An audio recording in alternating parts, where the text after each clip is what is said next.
Iron lady कहलाने वाली इंदिरा गांधी ने वैसे तो कुल मिलाकर 15 साल 350 दिनों तक सरकार चलाई है, लेकिन 4 साल 291 दिन का उनका अंतिम कार्यकाल 14 जनवरी 1980 को शुरू हुआ, जो 31 अक्टूबर 1984 तक चला।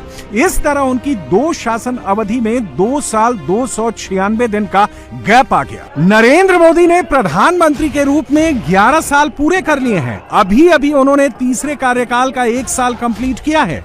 मोदी के शासन का एक एक दिन कंटिन्यूटी में है, यानी मोदी शासन में कोई गैप नहीं आया है। नरेंद्र मोदी ने 26 मई 2014 को पहली बार प्रधानमंत्री पद की शपथ ली थी।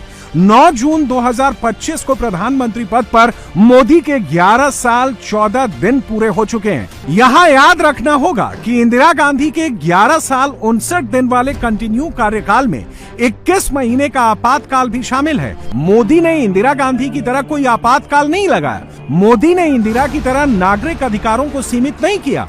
मोदी जब इंदिरा को पीछे छोड़ देंगे तब उनसे आगे बस नेहरू होंगे। आजाद हिंदुस्तान के पहले प्रधानमंत्री जवाहरलाल नेहरू मोदी नेहरू को भी पीछे छोड़ सकते हैं। जवाहरलाल नेहरू का कुल कार्यकाल 16 साल 286 दिन का है।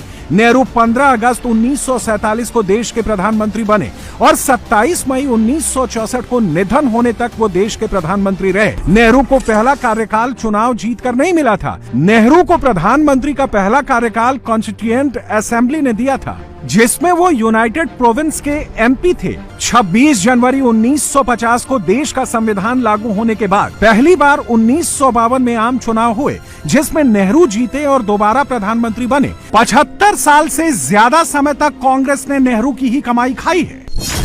मोदी कंटिन्यूटी के मामले में कांग्रेस के उस आइकॉन को भी पीछे छोड़ सकते हैं। एक मामले में तो मोदी 2029 में ही नेहरू से आगे निकल जाएंगे। नेहरू ने कांग्रेस को 3 लगातार चुनाव जितवाए, 1952, 1957 और 1962 के चुनाव। इंदिरा ने भी कांग्रेस को 3 चुनाव जितवाए, 1967, 1971 और 1980 के चुनाव। बीच में 1977 का चुनाव हुआ, जिसमें इंदिरा हार गईं। नरेंद्र मोदी भी बीजेपी को 3 लोकसभा चुनाव जितवा चुके हैं, 2014, 2019 और 2024। 2029 का चुनाव मोदी के लिए चौथा लोकसभा चुनाव होगा। इस देश में अब तक कोई भी प्रधानमंत्री 4 बार चुनाव नहीं जीत पाया है। 29 में मोदी के पास ये करिश्मा करने का मौका होगा।